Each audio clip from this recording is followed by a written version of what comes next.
আসসালামু আলাইকুম। দূরের কাছে যে যেখানে বসে এই মুহূর্তে ভিডিওটা দেখছেন তাদের সবাইকে মাহফুজা কিচেন ভিডিওতে ওয়েলকাম।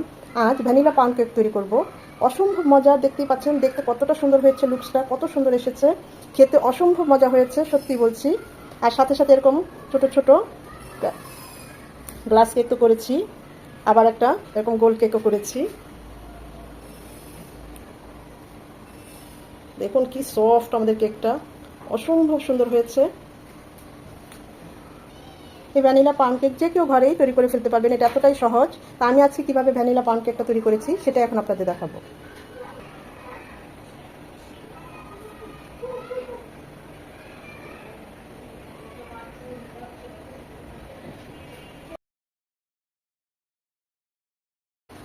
ভ্যানিলা পাউন্ড কেক তৈরি করার জন্য এখানে আমি মালটা নিয়েছি, একটা মালটা নেব। এখান থেকে আমি, যেহেতু আমার সাইজ বড়, ছোটো সাইজ হলে দুটো, তো একটা মালটার এই যে এই অংশটা আমি এখন গ্রেট করে নেব।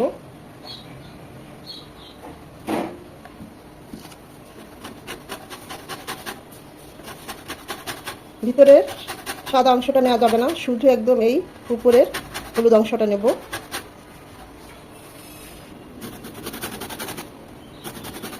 মালটাটা গ্রেট করে নেওয়ার পর এখন এটা থেকে আমরা জুসটা বের করে নেব।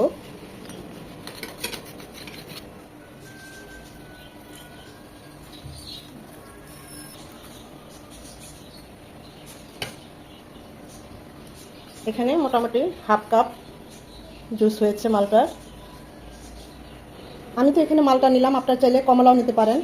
ছোটো সাইজ হলে দুটো, বড় সাইজ হলে একটা কমলা নিলেই চলবে। কমলা জুসটা এভাবে বের করে নেবেন, আর কমলার যে ছিকলা অংশটা সেটা নিলে খুব ভালো হয়, ফ্লেভারফুল হয়। এগুলো এখন পাশে থাক।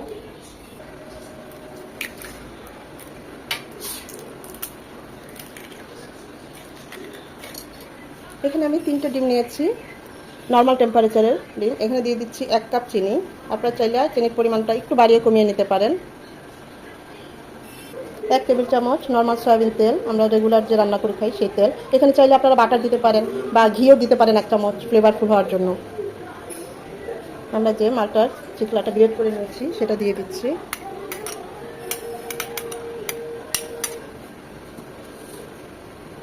মালটার জুসটা দিয়ে দিচ্ছি, 1 পিস লেবুর রস।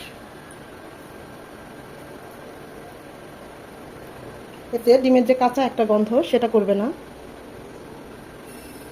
1 চামচ ভ্যানিলা এসেন্স, 1 চামচ ইয়েলো এসেন্স, ফুড কালারও দিতে পারেন, অরেঞ্জ ফুড কালারটা।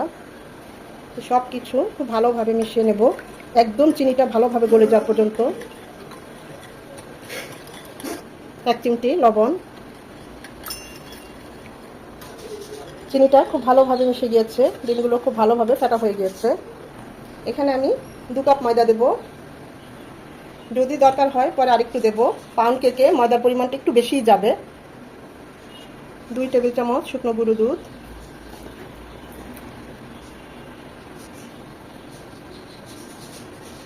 1 চামচ বেকিং পাউডার,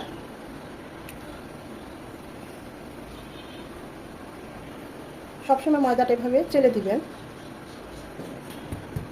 এখন এই শুকনো উপকরণগুলো আমরা ওই ডিম আর মালটার জুস এগুলো মিশ্রণের সাথে খুব ভালোভাবে মিশিয়ে নেব। আমি আরও হাফ কাপ ময়দা দিচ্ছি। যখন এরকম দিবেন অ্যাক্সেস, চিনির পরিমাণটা আবার খেয়াল করতে হবে। আমি ওই অনুযায়ী দিয়েছি একটু বেশি করে, তা না হলে 1 কাপ দিতাম চিনিটা।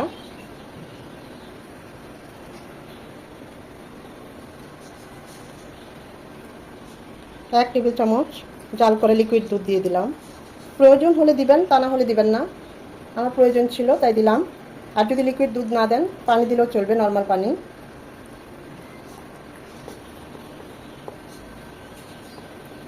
আমাদের কেকের ব্যাটারটা একদম রেডি, এরকম হবে এর থিকনেসটা।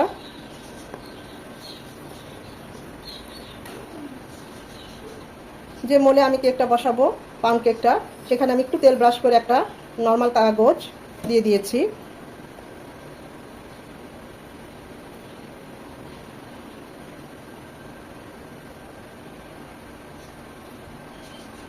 ভিতরে যেন বাতাসটা বের হয়ে আসে, চামচ দিয়ে একটু নেড়ে দিলাম।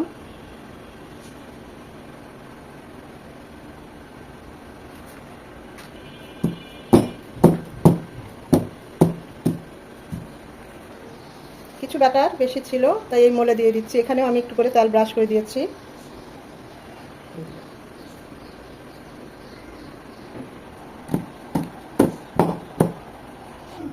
প্যানে একটা স্ট্যান্ড বসিয়ে দিয়েছি। কড়াইয়ে আমি আগেই হিট করে নিয়েছি। আমাদের কেকটা দিয়ে দিচ্ছি। প্রথমে চুলার হিট 5 মিনিট হাই হিটে থাকবে, তারপরে আমরা মিডিয়াম টু লো হিটে করে দেব। মিনিমাম 30 থেকে 35 মিনিট এভাবে কুক করব। পাশের চুলায় আমি এই হাঁড়িতেও হিট করে নিয়ে 5 মিনিট এটা বসিয়ে দিয়েছি।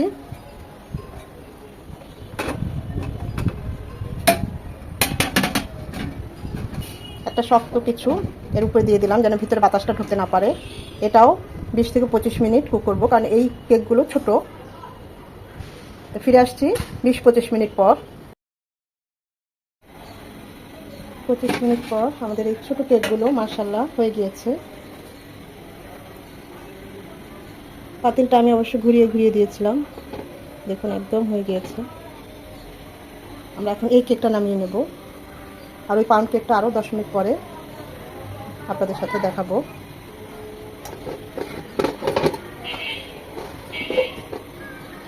দেখুন কত সুন্দর হয়েছে।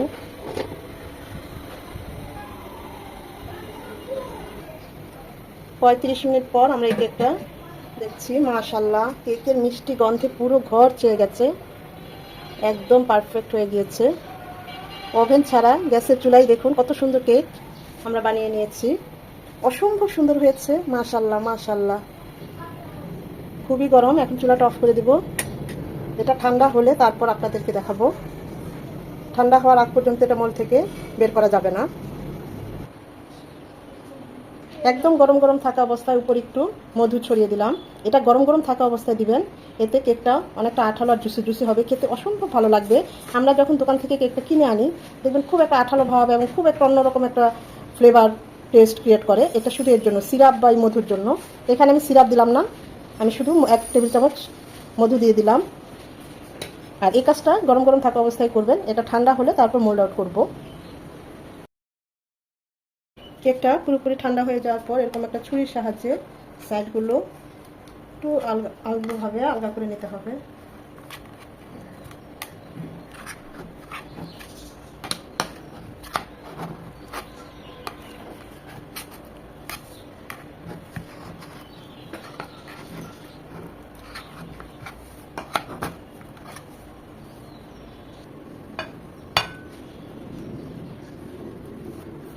মাশাআল্লাহ,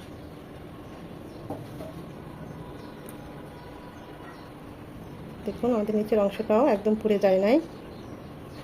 কেক হওয়ার সাথে সাথে কেকটাকে নামিয়ে ফেলতে হবে। ওভারকুক করা যাবে না, তাহলে এটা হার্ড হয়ে যাবে, নিচটাও লেগে যেতে পারে। অসম্ভব রকমের স্পঞ্জি হয়েছে। দেখুন কি সফট। এখানে আর এক্সট্রা সিরাপ দিতে হবে না।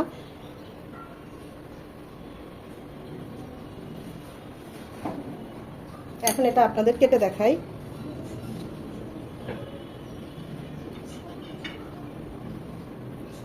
এটা যে কতটা ইয়াম্মি হয়েছে, আমি তো বলবো দোকানের কেকের চেয়েও আরও বেশি টেস্টি।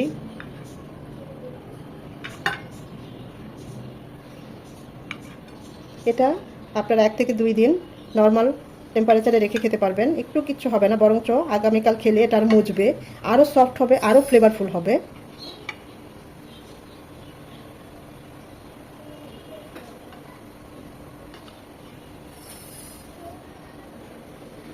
এর ভিতরটা দেখেন কতটা ফ্লপি হয়েছে, অনেক সফট, একদম সফট।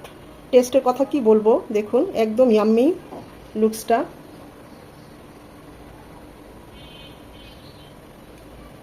এই রেসিপি ফলো করলে আপনারা খুব সুন্দর একটা একদম স্পঞ্জি সফট জুসি একটা পাউন্ড কেক তৈরি করতে পারবেন। আর এর ফ্লেভারের কথা কি বলবো, যাকেই খাওয়াবেন সেই আপনার প্রশংসা করতে বাধ্য হবে। দেখুন আমাদের কেকটা অস্থির রকমের ভালো হয়েছে, সেই রকম লেভেলের হয়েছে।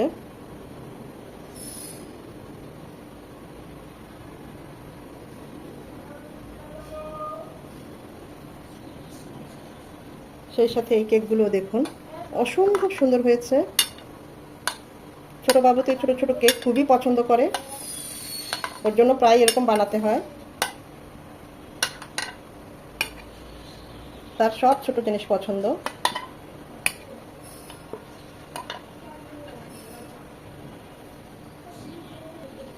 প্রতিটা কেক দেখুন খুবই সুন্দর হয়েছে মাশাআল্লাহ। অসম্ভব মজা হয়েছে, দেখতে যতটা হয়েছে তার চেয়ে খেতে কিন্তু অসম্ভব মজা হয়েছে। এতটা লোভনীয় এবং এতটা টেস্টি হয়েছে যা আমি আপনাদের বোঝাতে পারছি না। আসলেও বলছি সত্যি খুব ভালো হয়েছে।